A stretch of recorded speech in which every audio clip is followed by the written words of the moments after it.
Today on The Edge, I am thrilled to introduce a talented young artist from Kansas City. He's a singer, a model, a songwriter, an actor, an all-around performer, a cheerleader. Not only that, he's also recognized for his charity efforts and recently achieved the title of Mr. Gay Missouri America. Please welcome to the program, Dustin Patrick. Hola, hola, chico. Hola, hola. How are you, Darren? I am great, sir. How are you? I'm fantastic. Really excited. Thanks for having me here. Of course. You're getting excited for spring. We're hot into the season. Yes, we are. My allergies are kicking up. So I'm, taking the Zysol and just fighting for my life out here. But it's great. We love the flowers and the green. So I'm sure that's like hell for a performer, Yeah, it's a constant struggle. Change. Mm-hmm. Yeah, it's incredible. Well, with the new year and the new spring season, I always like to ask my guests, back in my day, we used to say, who are you playing on your iPod? But who are some of your favorite music impresarios of today? Who are you listening to? Yeah, so I was just listening to Ari's new album prior to joining this call. So I've been kind of obsessed with that lately. Love Dua Lipa. Gosh, who else have I been listening to? I've been listening to a lot of house music. I feel like that's kind of making a resurgence. And with Ariana's song, Yes, and that's been kind of, inspiring me lately. So yeah, just kind of leaning into the disco and house sort of revival. You just said disco. Yes. I miss disco. I miss disco to remember it. Yeah, I grew up on Earth, Wind and Fire, all that good stuff. So I'm happy to see it making a comeback. Hey, when will it come back? I want it to come back. I mean, Beyonce just went country. Mm-hmm. Yeah. Hello, Pivot. I didn't see that coming anywhere. Me either. I'm glad she did though. That was a Beyonce doing move. Country. What else could we get? What other mix could we get? Who could do disco that just you wouldn't think of doing? I don't know, Garth Brooks, Travis Tritt. Yeah, I'd live for a Miley disco track. Let's make that happen. Oh yeah, Miley. Yeah, that'd be our voice on that kind of. Yeah, I think that'd be amazing. Yes. We need to make that happen. I'm just Miley. I love that. Yeah. Where are you? Tell me a little bit about your musical career. I know we go way back, but I want to hear a little bit about your musical career for our audience members. Yeah. So I grew up in a very musical family. My mom played piano, my dad sang. So music was constantly in the house. And so I just grew up with it, but I really didn't start writing my own stuff until college. And I had a friend of mine that was in the recording engineering department and had keys to the studio and all the practice rooms and stuff like that. So really started writing during my college years. Had a couple internships that I saved up money for and bought a bunch of studio equipment and started working on my first album just in my apartment. That came out in 2012. And then I sort of rode that wave for a little bit, came out with another album in 2014 called Spectrum. And then, toured a little bit, some shows, kind of locally. And then my day job sort of started picking up. And so I kind of put music on the side to focus on that a little bit because, adulting and it's difficult to make a living solely on music alone. So took a bit of a break. But then when the pandemic hit, I just saw all of my friends, struggling, and not sure what the next step was. And so I thought, what can I do to help out my friends that have been displaced, by all the shutdown and everything. So I started this concert series called We're Gonna Be All Right. And it was just online on Facebook Live, and people could, donate to this fund I was, creating to essentially help displaced workers make ends meet. And then following that, started writing a little bit again, but then got caught up in the pageant scene, which I'm sure we're going to talk about in a little bit. So that's kind of been my journey. That's where I'm at. Definitely writing a little bit more now. Going to hopefully come out with an album in the next year or two because I really want to get back to it. But yeah, well, that's kind of the Reader's Digest version. Well, you mentioned pageantry, and it makes me, think about the fact that number one, in Latin America, the male pageant is just as big as drag pageants or female pageants. And, I've kind of seen a little uptick in male pageants in the United States. And you just recently procured the title of Mr. Gay Missouri America. Tell me about that experience. Yeah, of course. So I had never really seen myself as a pageant person, but I was kind of at this point in my artistic career, I guess you want to call it that, where I was looking for something different, just a new avenue. And my friend Casey Sunshine, who is recently just stepped down as Mr. Gay America, so the national title holder, he reached out and said, "Have you ever considered pageantry? I think you'd be really good at it. It would dovetail really nicely with your music and your artistry." And I was like, "No, that sounds dumb, but thanks for reaching out. I appreciate it." And so he kept pestering me and was like, "Let me just get you coffee and we'll go through the categories and just let me give you my spiel." And I was like, "Okay, fine. I'll let you buy me coffee." So he sat down. And he totally sold me on it. I mean, he could sell ice to an Eskimo. I mean, this man, I swear. But yeah, he sold me on it, got me signed up for my first pageant, which was Mr. Gay Missouri. And I thought that was going to be a trial run and that, I was going to give it a shot, learn a bunch of stuff, and then come back next year and throw my whole weight at it, But as it turned out, I won the whole thing.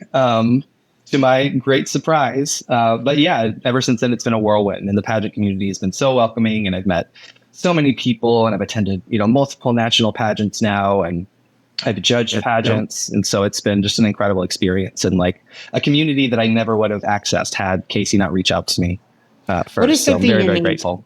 What's something unique about the pageant, specifically male pageant industry, that you love, like something you didn't expect, but you're like, wow, this is interesting and amazing?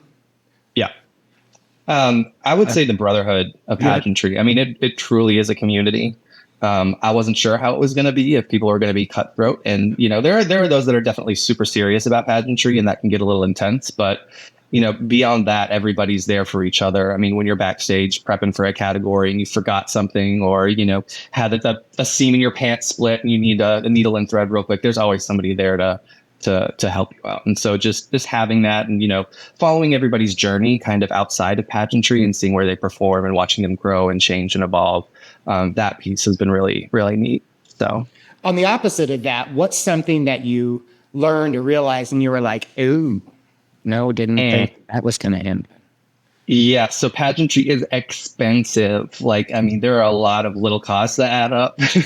So it's definitely an investment. But, once you kind of have a good idea of what your package is, you can kind of, take that package and use it multiple places, right? So you're not having to reinvent the wheel for every single pageant. I mean, each division is going to have its own categories and, slight differentiations. And so you have to account for that. But yeah, it's expensive. It's a drain on the pocketbook for sure. So not for the faint of heart. The faint of heart pageantry. Speaking of packages, I have to tell a funny little story about us. So I've known Dustin for about 10 years now. Actually, I think it was 2014 when you came out with Spectrum. That's when I first met you. Mm-hmm. And we had been out and about in Kansas City with my former company and like some other people. And we ended up getting back to my hotel room. We were all just messy and drunk. So we had little after parties at my hotel room. So Dustin fell asleep in my bed, but fully clothed, but face down across the bed. And I thought, where the hell am I going to sleep? So what you don't know about Dustin, he has a big old bodacious booty. So I used his booty as a pillow that night. Yep. Oh my gosh. Memories. You're telling on me, Darren. Hey, I'm glad I could support you. Pillow, his butt's got you covered. Listen, my pillow ain't got nothing on me. So, memory foam. You're taking your creativity, your music, and your musicianship on the road with this new title. It's something that Dustin does on his shows a lot of time that I personally love is he has this little sound machine thing where he'll like take different sounds and noises and start mixing together until he creates a full song, which is just magical. So let me ask you, do you do that in some of your pageant like shows that you go around the state with?